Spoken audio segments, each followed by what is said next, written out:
వృశ్చిక రాశి. రాశాధిపతి కుజ భగవానుడు.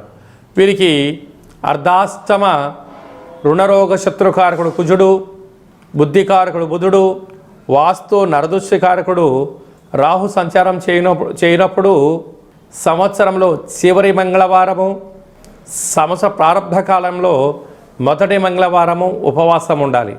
వీటి వల్ల కుజదోషము, సర్పదోషము, నాగదోషం తొలగిపోతుంది.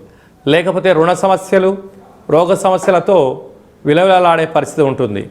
యంత్రాలతో, ఆయుధాలతో ఎంతో జాగ్రత్తగా అవసరం. బైక్ ప్రయాణం చేసేవారు తప్పక హెల్మెట్ పెట్టుకోండి. కారు ప్రయాణం చేసేవారు తప్పక సీట్ బెల్ట్ కూడా పెట్టుకోండి. ఏడాది తర్వాత రవి భగవానుడు మీనరాశిలో కలత్రకారకుడు శుక్రుడు, ఆయుకారకుడు శని సంచార స్థితిలో ఉన్నప్పుడు నూతనంగా వివాహమైన వారికి పుత్రిక